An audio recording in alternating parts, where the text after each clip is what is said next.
Hello everyone and welcome back to flex art gallery.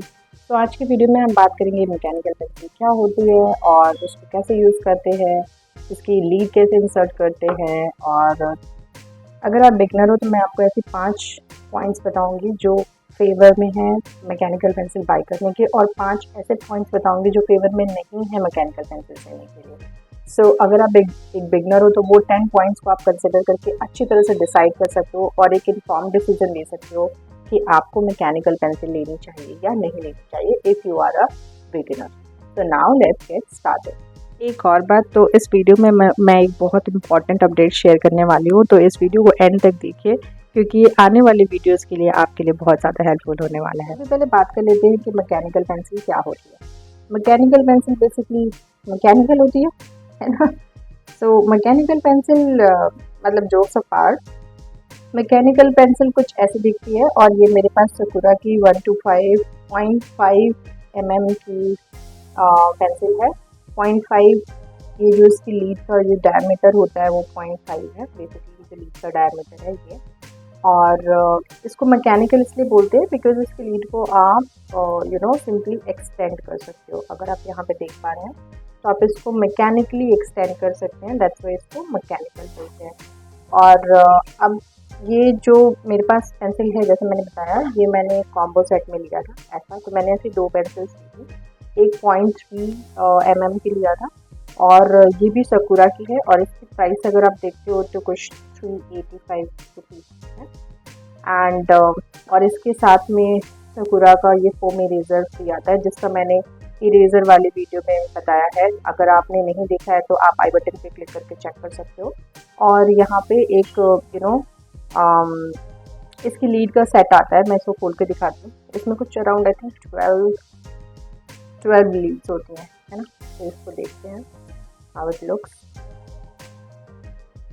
यहाँ पे ये देखें, ये इसकी लीड का सेट है और ये इसकी लीड है, राइट। तो ये एक पूरा सेटअप है। अभी मैंने इसमें से 4 या 5 ही यूज़ किया है, सारा यूज़ नहीं किया, तो ये काफ़ी अच्छा है। और ये सकुरा का फोम इरेजर है।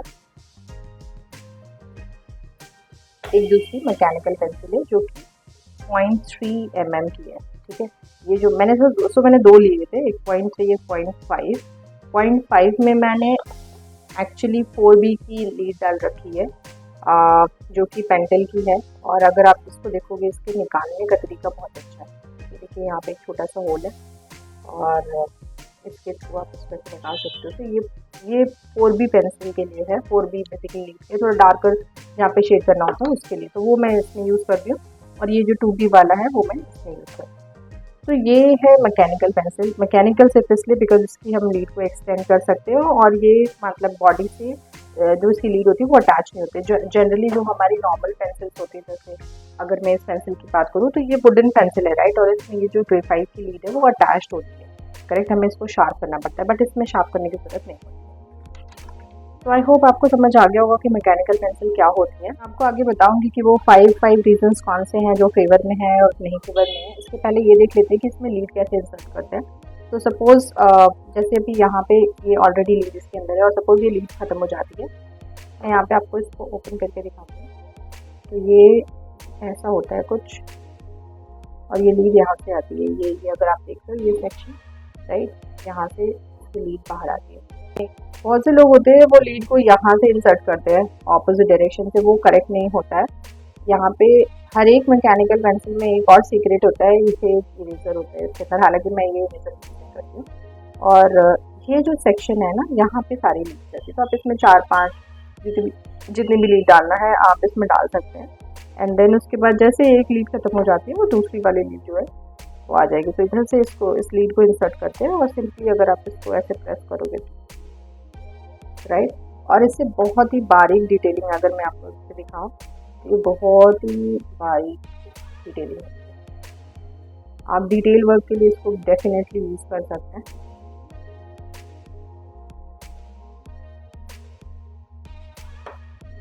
अब मैं आपको बताऊंगी इसके डिसएडवांटेज, राइट। आपको ये समझ में आ गया होगा कि मैकेनिकल पेंसिल क्या होती है। तो अब बढ़ते हैं रीजंस के ऊपर। तो सबसे पहले बात कर लेते हैं फेवर में कौन से पॉइंट्स हैं जो कि आपको सजेस्ट करते हैं कि मैकेनिकल पेंसिल आपको लेनी चाहिए। एंड स्पेशली ये सारे पॉइंट्स जो मैं बता रही हूँ एक बिगिनर्स के पॉइंट ऑफ व्यू से बता रही हूँ। तो अगर आप एक बिगिनर हो देन डेफिनेटली ये सारे पॉइंट्स आपके ऊपर ही एप्लीकेबल होंगे, क्योंकि ये मैंने खुद ने टेस्ट किया हुआ है। अब आप अगर ये सोच रहे हो कि फ्रैक्स आपने तो मैकेनिकल पेंसिल ले ली और हमें आप बोल रहे हो कि आप डिसाइड करो, सो द रीज़न इज़ मेरे इस चैनल का मेन ऑब्जेक्टिव ही यही है कि जो भी मैं मिस्टेक्स कर रही हूँ और उससे जो मैं लर्न कर रही हूँ वो मैं आपके साथ शेयर करूँ, ताकि वो सेम मिस्टेक आप रिपीट ना करो और आप एक इन्फॉर्म डिसीजन ले सकते हो। ठीक है, सो ठीक है, सबसे पहले स्टार्ट करते हैं फेवर में क्या क्या पॉइंट्स हैं। तो सबसे पहला पॉइंट है, if you are a beginner and you do a lot of detail work. जैसे अगर आप if you do a lot of detail work, अगर आप बिगिनर हो और बहुत ज़्यादा डिटेल वर्क करते हो, माइन्यूट मतलब अगर आप ड्राइंग बनाते हो, लाइंस वाली ड्राइंग ज़्यादा बनाते हो, तो उस केस में आपके लिए मैकेनिकल पेंसिल अच्छी है, आप इसको यूज़ कर सकते हो, बिकॉज ये बहुत ही फाइन डिटेलिंग के लिए बहुत ज़्यादा यूज़फुल होती है। So that's a one point. Now coming two point number 2, if you travel a lot, if you क्या रिलेटेड है। सो अगर आप बिगनर हो और आप बहुत ज़्यादा ट्रैवल करते हो, जैसे अगर आप जॉब भी कर रहे हो और साथ में ड्राइंग भी कर रहे हो, आपकी हॉबी है ड्राइंग करना, राइट, और आप ट्रैवल कर रहे हो, बस में ट्रैवल कर रहे हो, ट्रेन में ट्रैवल कर रहे हो, प्लेन में ट्रैवल कर रहे हो, कहीं भी ट्रैवल कर रहे हो, उस समय आपको वो सारी चीज़ें ले जाना, शार्पनर, डिफरेंट टाइप की pencils, wooden pencils I mean से, वो सब ले जाना थोड़ा सा मुश्किल होता है। फिर आप अगर आप शार्प करोगे तो कहाँ पे उसका जो डस्ट आएगा वो कहाँ रखोगे and all sort of stuff. तो उसके रीज़न में मुझे ऐसा लगा कि ये ट्रैवल फ्रेंडली बहुत ज़्यादा है। आप एक पेंसिल ले लो, साथ में इसकी लीड ले लो अगर लेना है तो, अदरवाइज इसकी लीड बहुत ज़्यादा चलती है और आपको शार्प वगैरह करने की ज़रूरत नहीं है, आप सिंपली डिटेलिंग और ड्राइंग अपनी कर सकते हो। सो अगर आप ट्रैवल कर रहे हो और यूज़ करना चाहते हो मैकेनिकल पेंसिल, तो ये आपके लिए बहुत अच्छा ऑप्शन है। मैंने भी अभी रिसेंटली ट्रैवल किया था, तो मैं एक मैकेनिकल पेंसिल ली थी और वहाँ पे मैंने कुछ ड्राइंग्स बनाई, तो एटलीस्ट मेरा ड्राइंग से जिसको बोलते हैं टच नहीं हटा और मुझे बहुत ज़्यादा सामान ले जाने की भी ज़रूरत नहीं पड़ी। तो ये सेकेंड पॉइंट है। Now coming to third point, अगर आपके पास टाइम कम है, सपोज आप अगेन सेम थिंग अप्लाइज कि आप बहुत ज़्यादा आपके पास बहुत सारी सपोज आपके पास टाइम करना, आप बहुत कम समय दे पाते हो ड्राइंग के लिए, तो उस समय आपके पास इतना टाइम नहीं रहेगा कि आप बार बार पेंसिल को शार्प कर रहे हो और वापस से आके ड्राइंग कर रहे हो एंड फिर आप चेक कर रहे हो कि ओके फाइन ये प्रॉपर आ रही है कि नहीं, कौन सी पेंसिल यूज़ करनी चाहिए एंड ऑल। तो उस केस में अगर आपके पास लेस टाइम है तो भी आपके लिए मैकेनिकल पेंसिल बहुत ज़्यादा हेल्पफुल होती है। जैसे अब मैं आपको एक इम्पॉर्टेंट बात जो मैं बता रही थी कि आजकल वैसे तो मेरे पास भी टाइम कम रहता है, तो जैसे कि मेरे पास टाइम बहुत कम रहता है, तो मैं क्या करती हूँ, ऐसे कोशिश करती हूँ कि जल्दी जल्दी मैं कुछ ड्रॉ कर पाऊँ एवरीडे बेसिस पे। सो अभी मैं लूमिस मेथड की प्रैक्टिस कर रही हूँ और इसके लिए मैं सब मैकेनिकल पेंसिल यूज़ कर रही हूँ। और इम्पॉर्टेंट अपडेट ये है कि अभी मैं लूमिस मेथड की प्रैक्टिस कर रही हूँ, तो लूमिस मेथड की सीरीज़ बहुत जल्दी आने वाली है। और अगर अभी तक आपने इस चैनल को सब्सक्राइब नहीं किया है तो आप सब्सक्राइब कर सकते हैं, ताकि जब भी लूमिस मेथड की सीरीज़ अपलोड हो तो आपको वो सारी डिटेल्स मिल जाए। सो यहाँ पे मैं मैकेनिकल पेंसिल यूज़ कर रही हूँ और ये मेरे लिए बहुत ज़्यादा हेल्पफुल है। So this was one of my personal experience. Now coming to the next point number 4, अगर आप स्मॉल ड्राइंग करते हैं, मतलब अगर आप बड़ी ड्राइंग नहीं बनाते हैं, छोटी ड्राइंग बनाते हैं, जैसे मैंने अपने फर्स्ट स्टेप में ही बोला कि अगर आप डिटेल ड्राइंग करते हो, इसी तरह से अगर आप छोटी ड्राइंग्स बनाते हो, मतलब छोटे एरिया में अगर आप ड्राइंग करते हो, तो उस केस के लिए मैकेनिकल पेंसिल अच्छी है, इसमें इसको यूज़ कर सकते हैं। क्योंकि आप बड़ी ड्राइंग के लिए अगर आप जाओगे तो माइन्यूट डिटेल करने में बहुत ज़्यादा टाइम लग जाएगा। Another thing is mechanical pencil का एक और एडवांटेज होता है कि सिंस हम इसको बार बार शार्प नहीं करते हैं, तो जो इसका कंटिन्यूस लाइंस होती हैं वो एक जैसी होती है। मतलब ऐसा नहीं कि कहीं पतली है कहीं मोटी है, ऐसा नहीं, एक जैसी लाइंस यहाँ पे मिलती हैं। तो ये भी एक इम्पॉर्टेंट फैक्टर है मैकेनिकल पेंसिल बाय करने का। ठीक है, इस 5 पॉइंट्स हैं जो सपोर्ट करते हैं मैकेनिकल पेंसिल बाय करने के लिए फॉर एज अ बिगिनर। अगर आपको लगता है कि ये 5 पॉइंट्स में से कुछ points specially at least minimum 3 points match हो रहे हैं, तो आप कंसिडर कर सकते हो मैकेनिकल पेंसिल बाय करने का।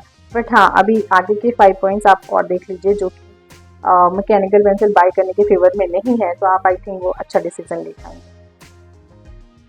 अभी हम बात करते हैं अभी हम बात करते हैं ऐसे 5 पॉइंट्स की जो आपको बताएंगे कि मैकेनिकल पेंसिल क्यों नहीं खरीदनी चाहिए एज अ बिगिनर। सो सबसे पहला पॉइंट है कि मैकेनिकल पेंसिल जो होती है इसकी लीड जो होती है वो बहुत ही पतली होती है, तो ये बार बार टूटती है। अभी आपने देखा जब मैं प्रैक्स आर्ट गैलरी गई थी तो भी अगर आपने हल्का सा ज़्यादा प्रेशर अप्लाई कर दिया तो ये जो है वो टूट जाएगी लाइक दिस, राइट। ये थोड़ा सा ये थोड़ा अच्छा एक्सपीरियंस नहीं रहेगा, आपको बहुत हल्के हाथ से यूज़ करना पड़ेगा इसको अगर आप यूज़ करना चाहते हैं तो ये एक रीज़न है जो कि मैकेनिकल पेंसिल के फेवर में नहीं है। सेकंड, अगर आप एक एब्सोल्यूट बिगनर हो, ठीक है, एब्सोल्यूट बिगनर का क्या मतलब होता है, पहली बात बिल्कुल आपने अभी अभी स्टार्ट ही किया हुआ है अपनी ड्राइंग जर्नी, आपने इसके पहले बहुत ज़्यादा ड्राइंग नहीं की है, आपको जस्ट 1 महीने हुए हैं या फिर 1-2 दिन हुए, या एब्सोल्यूट बिगनर में ये भी कंसिडर करूँगी लेट्स से 3 मंथ से कम है, ठीक है।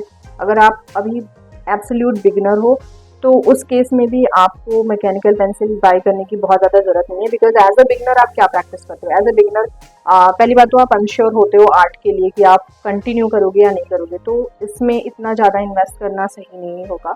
आप एक नॉर्मल पेंसिल, कोई भी पेंसिल, अप्सरा की पेंसिल ले लो और नटराज की पेंसिल ले लो, उससे आप मेनली शेप्स ड्रॉ करते हो, राइट, शेप्स ड्रॉ करते हो, डिफरेंट टाइप्स की शेडिंग, ये लाइन्स शेडिंग वगैरह चेक करते हो कि कैसे कर सकते हैं।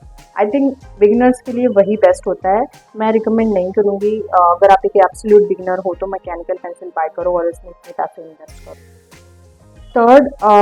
थर्ड पॉइंट इज, अगर आप बड़ी ड्राइंग करते हो, सपोज आप बिगिनर हो, आप अच्छी ड्राइंग कर लेते हो बट आप बड़ी ड्राइंग करते हो, राइट, उस समय और अगर आप डिटेल वर्क नहीं कर रहे हो तो उसके लिए रिकमेंडेड नहीं, क्योंकि बड़ी ड्राइंग में केवल एक पेंसिल से ड्रॉ करना इट्स लिटिल डिफिकल्ट। तो नेक्स्ट 2 पॉइंट्स ये भी हैं कि जो रिलेटेड है, अगर वो डिपेंड करते हैं आपका आर्ट स्टाइल क्या है। अगर आपकी आर्ट स्टाइल है चारकोल से ड्रॉ करना तो आपके लिए रिकमेंडेड नहीं है इतना, बिकॉज चारकोल से जनरली हम फिर चारकोल पेंसिल यूज़ करते हैं इवन फाइन डिटेलिंग के लिए शार्प करके। और अगर आप ग्रेडेड पेंसिल्स यूज़ करना चाहते हो जिसमें आप मल्टीपल ग्रेड की पेंसिल यूज़ कर सकते हो, राइट, मतलब शेडिंग वगैरह के लिए, जो कि जनरली बहुत सारे आर्टिस्ट करते हैं, तो उस समय आपको ये मैकेनिकल पेंसिल इतनी इफेक्टिव नहीं होगी, बिकॉज आपको उतनी सारी ग्रेड्स की लीड्स आपको बाय करनी पड़ेगी, जैसे ये 2B की है मैंने बताया और ये 4B की है, ऐसे आपको सारे ग्रेड की ये लीड्स बाय करनी पड़ेंगी, विच विल बी थोड़ा वो, मतलब मेरे हिसाब से वो थोड़ा कॉस्टली हो जाएगा। इसलिए एज अ बिगिनर अगर आप इंटेंशन है या आप इंटरेस्ट रखते हो कि हर एक तरह की ग्रेड की पेंसिल यूज़ करो, 4B 8B 10B एक्सेट्रा, तो ये आपके लिए रिकमेंडेड नहीं है। आप चारकोल यूज़ करते हो तो आपके लिए रिकमेंडेड नहीं है। तो आई होप अभी आपको क्लियर हो गया होगा कि मैकेनिकल पेंसिल्स लेनी चाहिए या नहीं लेनी चाहिए। एक बोनस है, अगर आपको ऐसा लग रहा है कि ठीक है प्रैक्स मेरे 5 पॉइंट्स में से 3 पॉइंट्स जो पॉजिटिव हैं वो भी मैच कर रहे हैं और 3 पॉइंट्स नेगेटिव भी मैच कर रहे हैं, तो मैं तो एक ऐसे सिचुएशन में हूँ जहाँ पे दोनों ही मेरे लिए बराबर है, राइट। तो फिर कैसे मैं डिसीजन लूँ कि मेरे को मैकेनिकल पेंसिल, कैसे मैं डिसीजन लूँ कि मुझे मैकेनिकल पेंसिल लेनी चाहिए। तो मैं आपको एक बोनस पॉइंट बताऊंगी और वो ये है कि आप डिसाइड करो आपका बजट क्या है। बजट इज़ वेरी इंपॉर्टेंट, क्योंकि एक मैकेनिकल पेंसिल ये जो मैंने ली है कुछ 350 की आई थी, राइट, और साथ में फिर ये मैंने लीड भी लिया हुआ है। इसकी प्राइस तो मुझे यहाँ पे दिख नहीं रही है, ये सब जापान की बनी हुई है, इसकी प्राइस यहाँ पे नहीं दिख रही है, बट इसमें भी कुछ मेरे हिसाब से कुछ 200 की तो रही होगी, अदरवाइज आप ले सकते हैं। और अगर आपका बजट अच्छा नहीं है, आप एब्सोल्यूट बिगनर हो, आप इतना इन्वेस्ट नहीं करना चाहते हो, तो डेफिनेटली अभी के लिए आप मत लीजिए। जब आप थोड़े श्योर हो जाएंगे आर्ट के मामले में उस समय आप ले सकते हैं। सो आई होप अब आपको ये क्लियर है कि एज अ बिगिनर आपको मैकेनिकल पेंसिल लेनी चाहिए या नहीं लेनी चाहिए, और लेनी चाहिए तो क्यों लेनी चाहिए, और नहीं लेनी चाहिए तो क्यों नहीं लेनी चाहिए, राइट। तो आप एक इन्फॉर्म डिसीजन, आप जैसा मैंने बताया कि लुमिस मेथड पे मैं काम कर रही हूँ, तो उसकी सीरीज बहुत जल्दी आने वाली है और मैं अपनी सारी लर्निंग्स आपके साथ शेयर करूँगी। चैलेंजेस जो मैं फेस कर रही हूँ, मैं अभी भी वो चैलेंजेस फेस कर रही हूँ, तो वो सारे क्या हैं एज अ बिगिनर वो मैं आपके साथ शेयर करूँगी। तो एंड चैनल पे न्यू हो तो कंसिडर सब्सक्राइबिंग, ताकि जब भी ये लुमिस मेथड की सीरीज़ अपलोड हो या न्यू वीडियोस अपलोड हो तो आप उसको मिस ना करें। तब तक के लिए keep drawing and I will see you in the next video. Bye bye, take care.